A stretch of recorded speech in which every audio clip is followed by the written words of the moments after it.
Кожны год у Беларусі летам планава адключаюць ваду. Улады рапартуюць, што тэрмін адключэнняў скарачаюцца, але тыдзень, а то і два кожнаму беларусу давядзецца жыць трохі па-спартанску. Чаму так адбываецца? Як можна развязаць гэтую праблему з гарачай вадой? Пра гэта мы і пагаворым з эканамісткай Тацянай Панковай. Вітаем, Тацяна. Давайте разбірацца. Ці можна неяк пазбегнуць вось гэтага награвання вады, калі ты ідзеш, там нешта патрэбна самому рабіць? Куды вада знікае? Увогуле, вось на гэты тыдзень, а то і на два. Чаму вось усё яшчэ дасюль у Беларусі адключаюць гарачую ваду ў гарадах?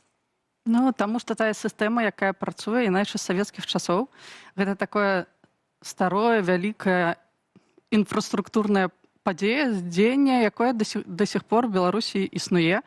Ну і таму, калі гэта яшчэ з савецкіх часоў, то трэба разумець, які гэта ізнос. То это ізношаныя трубы, ізношаныя інфраструктурныя сеткі, тэпласеткі і так далее, і так далее. І таму, канешне, калі гэта ўсё працягваецца на такім старым савецкім інфраструктурным абарудаванні, то гэта выклікае такія праблемы. А колькі дзяржаве каштуе вось гэтае планавае адключэнне, а таксама падтрыманне гэтай сістэмы функцыянавання гарачай вады? Ці ёсць нейкія лічбы, колькі каштуе гэты стоп вады на лета, і ці он нешта дае, і колькі каштуе абслугоўванне вось гэтых сетак? Не, такіх лічб, на жаль, няма, але ў бюджэце ёсць сродкі, якія ідуць на ЖКХ. Ну, і там можна увидзець, пабачыць, якія гэта сумы. Але гэта сумы не такія вялікія, калі параўноўваць, напрыклад, з судовай сістэмай. Но выдзеліць, што гэта насамрэч толькі на ваду, то такога не. На жаль, такога няма. А ці магчыма ўвогуле ўзяць і адным разам усё памяняць? Усю гэтую сістэму памяняць? Адключыць ваду, ну, напрыклад, на месяц, але ж адзін раз і ўсё, і потым наступныя годы ўсё добра. Не, на жаль, не, бо гэта агромныя інвестыцыі, а прыярытэты ў нас іншыя. Нам трэба будаваць лядовыя дварцы, якіх потым пустыя, садзяржаць камісію па лоўлі туніяцаў, і ўсё многа чаго іншага, і таму гэта агромныя інвестыцыі, гэта можна было бы зрабіць, але гэта не пытанне года, 2, 3, 10 нават, бо гэта тыя сродкі, якія павінны змяніць цалкам усю гэтую сістэму. Гэта трубы па ўсёй краіне, гэта тэцы па ўсёй краіне.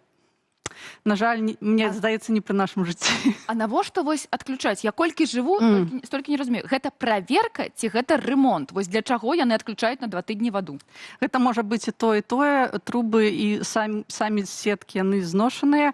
І атапленне і гарачая вада – гэта адна інфраструктурная сетка. І таму, калі летам атаплення няма, то прасцей адключыць ваду, чтобы і правяраць, ну і рамантаваць, бо гэта ўсё ў дырках. За столькі гадоў гэта ўжо такая дыравая труба, якую трэба падлатаць. І калі гэта рабіць не летам, калі няма атаплення, то гэта было бы яшчэ цяжэй.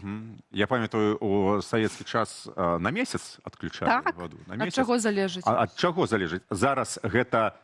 Ну, 2 тыдні. Тыдзень, не, тыдзень, 2 тыдні. Гэта у цябе 10 тыдзень. Не, ну штосьці робіцца, бо дзяржаўныя органы заўсёды кажуць пра тое, што з гэтым трэба штосьці рабіць.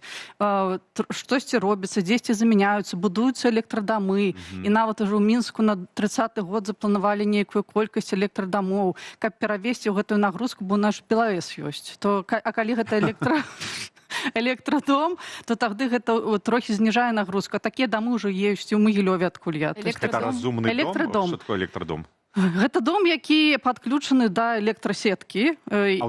Нешта аўтаномнае, так. І там свой бойлер, і тады вада... Але такіх дамоў яшчэ мала, і таксама пабудаваць іх усе і замяніць усе, гэта вельмі таму. Но штосьці робіцца, і таму гэты працяг гэтага адключэння вады, ён скарачаецца, але гэта нейкі сюр. Калі ў 26-м годзе вады няма. Раней казалі, свая кацельная. Ну да, свая кацельная. Павінна быць, каб не было адключэння вады, але гэта, Ну, у нас ёсць два шляхі, напрыклад, як у Еўропе, але мы разумеем, у Еўропе ўклаліся ў гэтую сістэму гарачай вады. Але ёсць у мяне прыклад украінскі. Мы з Дзянісам, калі жылі ў Кіеве, там быў бойлер у хаце, бо кожны раён быў падключон да нейкай не дзяржаўнай сістэмы, а розныя вось гэтыя партнеры, і па-рознаму вада знікала то тут, то там. Гэта таксама сістэма То бок дзяржава беларуска можа сказаць, ну хочаце гарачую ваду на 2 тыдні таксама, дык падключайце бойлер, ну купіце бойлер, Але 2 гэта- тыдні жыві. Але Сэнсу гэта няма. таксама не дасць нічога, калі, ну добра,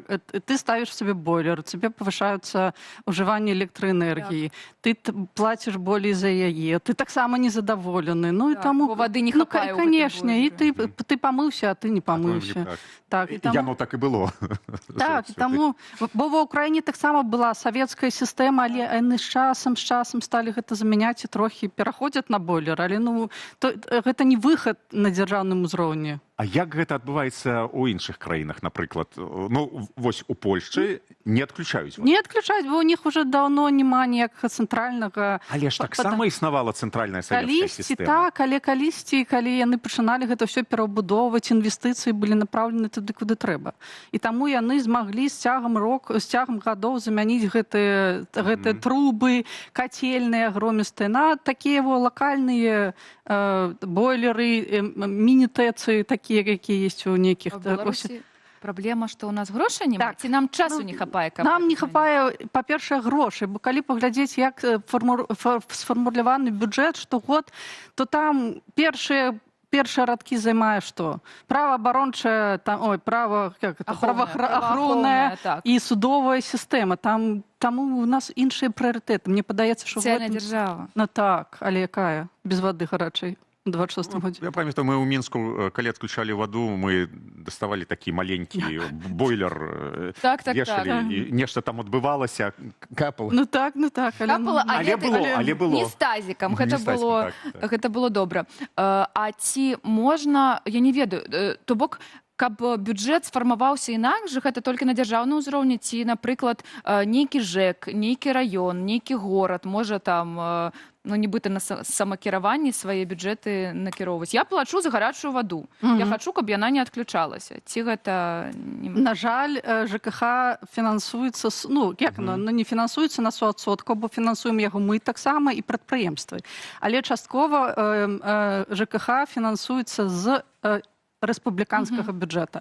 Таму гэта павінна быць размеркаванне сродкаў на дзяржаўным узроўні. А, на жаль, калі гэтыя прыярытэты не зменяцца, і калі мы будзем укладаць гэтыя нашы грошы, бо гэта адкуль бюджэт фарміруецца? З нашых падаткаў. Калі мы нашыя падаткі будзем укладаць у камісіі па розыску туніяцтва, то на гарадскім узроўні не. Не, могуць, але гэта ж павінен быць загад. Заўтра мы на гарадскім узроўні замяняем ТЭЦ на какие-то лакальныя. Ну, мы ж разумеем, што... А дзяржава ідзе ў гэтым кірунку? Ну так, і калі паглядзець, што яны пра гэта чаргова часамі гавораць, што вот трэба... Ну так, 30 гадоў, але гавораць. Ну і калі ўжо паглядзець, што ўжо есть праграма пабудовы электрадамоў до 30-го года ў Мінску, то гэта гаворыць аб тым, што яны разумеюць, што гэта не можа яшчэ 30 гадоў отак захоўвацца, бо гэта, Ну, гэта абурае людзей. Ну, што, як то з тазам хадзіць? Новыя пабудуюць, але старыя дамы Так. Такі новыя ж ўсё роўна не будуюцца ўсе электра. Яны некаторыя будуюцца, у большай частцы яны будуюцца такія, як і былі. Падключаныя да цэнтральнага Купляйце атаплення. добры таз. Ну так. Апошняе пытанне, яно не толькі пра гарачую ваду, я просто вось гэтае слово жыроўка, як у маім жыроўка. Яно заўсёды мяне так абурае, а зараз... Французскае калі сам плоціш, калі дарослы ўжо, так яшчэ больш абурае. Скажыце, вось гэта пра тое, што беларусы плоцяць не цалкам усе кошты, а нібыта са зніжкай. Гэта міф сацыяльнай дзяржавы, ці сапраўды дзяржава нам са зніжкамі вось падае і ваду, і электрычнасць, і газ, і ўсё. Ведаеце, калісьці мы яшчэ, жывучы там у Беларусі, аналізавалі, што на гэты конт кажуць чыноўнікі. І калі мы паглядзелі, што адзін год яны кажуць 87, тады 85, тады 92. Адсотку, які пакрывае дзяржава. Тут падалося, што тут нешта адбываецца не тое. Але яны могуць гэта рабіць. Чаму? Таму што калі насельніцтва плаціць па тарыфам зніжаным, то прадпрыемства плаціць па тарыфам высокім. Яны у 2 разы вышэйшыя, чым гэта робіць. Так, перакроснае такое субсідаванне. І таму Можа быць, яны могуць сабе гэта дазволіць, каб гэта пакрываць, каб насельніцтва пакрывала гэта не цалкам, бо гэта ўсё прадпрыемства пакрыюць. То есть гэта не пойдзе прям з бюджэту, каб гэтага пакрыць. Гэта пакрые беласці які. Ну, яны таксама спрабуюць зрабіць гэты спіс прызнаных туніяцаў, каб яны плацілі 100%. Так. Дзяржава неяк ідзе да сацыяльнай, але не праз сацыяльны нейкі нармалёвы працэс, а каб нехта заплаціў за тое, што не хоча рабіць У стране, дзяржава. где косвенное налогооподаткование преобладает, не может быть понятия тунеядства. Наши мы громадяне зразумелі. лічаць, што яны плацяць 60% падаткаў. Рыхтуйце тазікі, сябры, гэта працягнецца доўга. Дзякуй вялікі, Тацяна. Ну, Дзякуй. не ведаю, ці супакоілі, ці не супакоілі, але перспектыва зразумелая. Размаўлялі мы з Тацянай Панковай пра праблемы беларускіх камунальных службаў, ну і дзяржавы таксама. Дарэчы, Як вы менавіта спраўляецеся з гэтую праблемаю, што робіце, калі вам адключаюць гарачую ваду? Мабыць, увогуле не мыеце. напишите в комментариях. Бойлер, таз, не ведаю, что. На летище Лазня. едете. Лазня. У спортзал люди ходят так само, как помыться. Рака, мабыць. Свислач, да? Свіслач. Пишите, калі ласка, у комментариях.